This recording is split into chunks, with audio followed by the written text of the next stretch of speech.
Lalu apakah unsur-unsur dugaan gratifikasi melalui pemberian THR dapat terpenuhi dan seperti apa upaya yang bisa dilakukan KPK dalam melakukan pembuktian? Kita bahas bersama peneliti ICW Kurnia Ramadana. Mas Kurnia, selamat sore.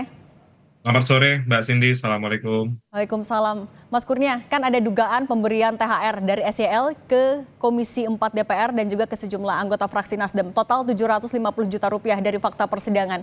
Kalau Mas Kurnia lihat, ini sebenarnya sudah memenuhi unsur gratifikasi atau masih ada yang harus didalami sebenarnya? Iya, penyampaian jaksa penuntut umum dalam proses persidangan tatkala membaca berita acara pemeriksaan penyidikan penting untuk ditindaklanjuti.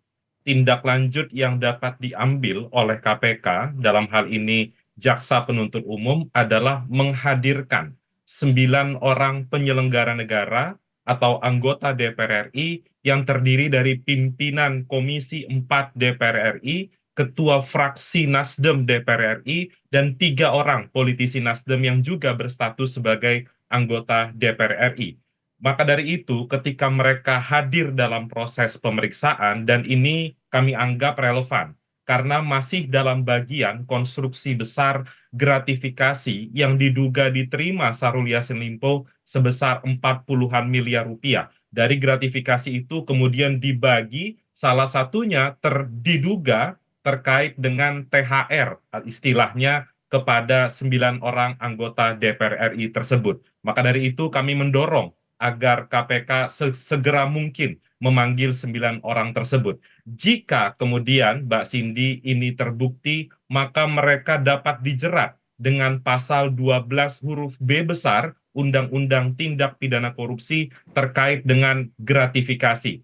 Kenapa? Karena ketika mereka terima aliran dana itu, sebenarnya ada tindakan pembenar ketika menerima gratifikasi. Dengan cara apa? Dengan cara melaporkan ke KPK dalam jangka waktu 30 hari.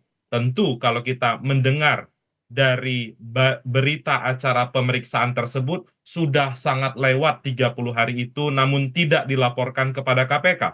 Maka dari itu, delik gratifikasi dapat disematkan kepada penyelenggara negara tersebut. Demikian, Mbak Cindy. Oke, Mas Kurnia, tapi kan KPK bilang perlu dipanggil atau enggaknya, akan lihat dulu pembuktian atau ini cukup kuat apa enggak. Nah, tapi kalau Mas Kurnia ngelihat, apalagi sebenarnya yang dibutuhkan KPK untuk harus memanggil para pihak-pihak yang udah disebutin ini?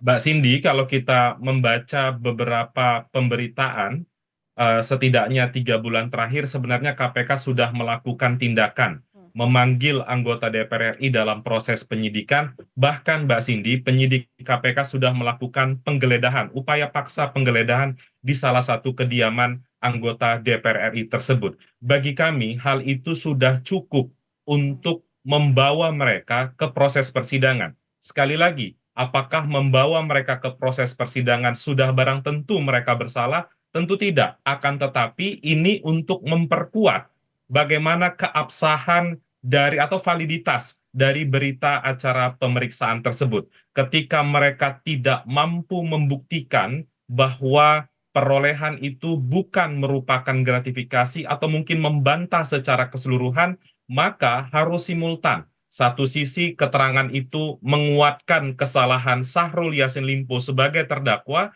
kemudian harus juga dimanfaatkan untuk membuka surat perintah penyidikan baru terkait dengan tindakan gratifikasi. Mbak Cindy, ini adalah salah satu sequel dari proses hukum terhadap Syahrul Yassin Limpo. Sebelumnya juga kita mendengar ada aliran dana ke partai politik, bahkan ada aliran dana diduga puluhan miliar juga ke penegak hukum, yaitu kepada mantan Ketua KPK, Pak Firly Bahuri. Jadi sequel-sequel ini harus benar-benar ditindaklanjuti oleh KPK, dan ini juga Mbak Cindy, dalam proses persidangan seorang saksi itu menyampaikan keterangan di bawah sumpah.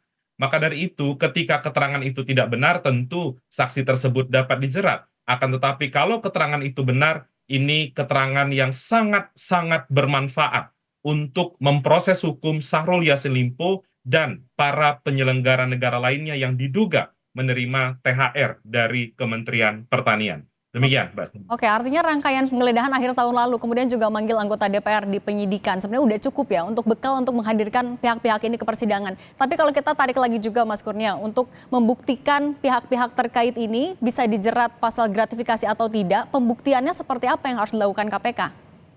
Iya, Mbak Cindy, dalam BAP itu kita baru mendengar dari satu orang saksi. Tentu kalau untuk menjerat seseorang, satu saksi tidak bisa membuktikan suatu kejahatan. Akan tetapi perlu dipanggil. Misalnya tadi disampaikan dalam proses persidangan, pemberian THR itu dilakukan di salah satu ruangan pegawai Kementerian Pertanian, maka panggil orang tersebut. Jadi saksi-saksi yang saya rasa KPK sudah mengetahui itu harus dipanggil untuk menguatkan bahwa benar ada pemberian tersebut. Apalagi Mbak Cindy, Komisi 4 itu adalah mitra kerja dari Kementerian Pertanian. Tentu ketika pemberian itu diberikan, ada konflik kepentingan di sana. Jadi relasi sebenarnya sudah terbentuk. Ketika pemberian itu tidak ada konteks, karena kalau ada konteks tentu masuk pada delik suap. Ketika tidak ada konteks, maka gratifikasi itu dapat dijerat. Sebenarnya ini bukan hal yang sulit. Apalagi, Mbak Cindy, pasal 12 huruf B besar gratifikasi itu memperkenalkan metode pembuktian terbalik atau pembalikan beban pembuktian. Jadi beban pembuktian itu ada pada pelaku. Karena biasanya kalau dalam tindak pidana umum beban pembuktiannya ada pada penuntut umum.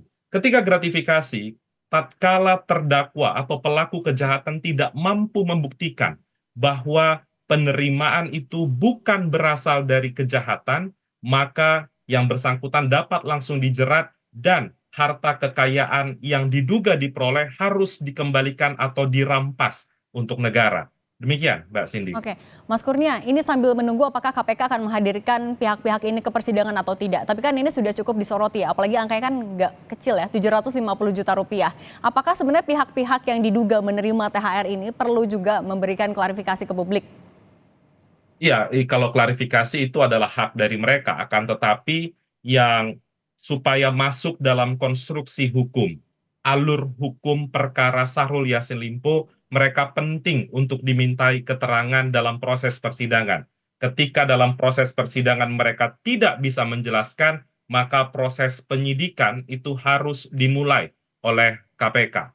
Demikian, Mbak Cindy. Oke, kita tunggu ya langkah tegas dari KPK menghadirkan atau tidak ini di persidangan. Baik, terima kasih Mas Kurnia Ramadana, peneliti ICW. Terima kasih, sehat selalu. Terima kasih, Mbak Cindy.